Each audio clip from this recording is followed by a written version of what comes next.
യെശയ്യാ പ്രവാചകന്റെ പുസ്തകത്തിൽ 43-ാമത് അധ്യായം അതിന്റെ 1-2 വാക്യങ്ങളാണ്.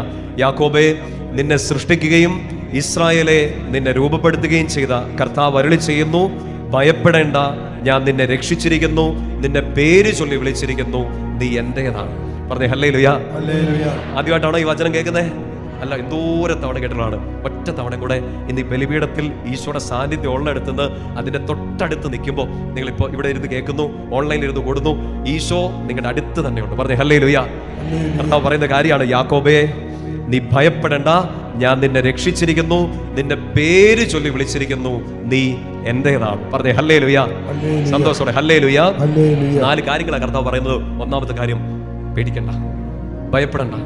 ഈശോയുടെ സാന്നിധ്യം നമുക്ക് നൽകുന്ന ആദ്യത്തെ ഉറപ്പിതാണ്, സകല ഭയങ്ങളെയും ഈശോയുടെ സാന്നിധ്യം എടുത്തു മാറ്റും. പറഞ്ഞേ ഹല്ലേലൂയ.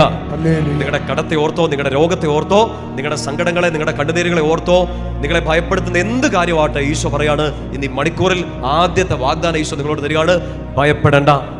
പറഞ്ഞേ ഹല്ലേലൂയ.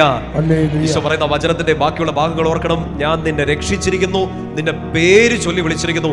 ഏറ്റവും പ്രധാനമായിട്ട് ഹൃദയത്തിന്റെ ആഴത്തിൽ ഈശോ നിങ്ങളോട്, എന്നോട് പറയാണ്, നീ എന്റേതാണ്. അത് കേൾക്കണം. നിങ്ങൾ മാത്രം കേട്ടാ പോരാ. നിങ്ങളെ സങ്കടപ്പെടുന്ന, നിങ്ങളെ വിഷമിപ്പിക്കുന്ന ആ പിശാച് ഇപ്പൊ അത് കേൾക്കട്ടെ. നിങ്ങളെ വിഷമിപ്പിച്ച ആ പിശാച് അത് കേൾക്കട്ടെ. ഞാൻ എന്റെ കർത്താവിൻ്റെതാണ്. പറഞ്ഞേ ഹല്ലേലൂയ. എന്നെ തകർക്കാൻ ശ്രമിച്ച പിശാച് ഇത് കേൾക്കണം. ഞാൻ എന്റെ കർത്താവിൻ്റെതാണ്. എന്റെ കുടുംബം ഈശോയുടേതാണ്. വലതു ഉയർത്തി പറഞ്ഞേ ഹല്ലേലൂയ.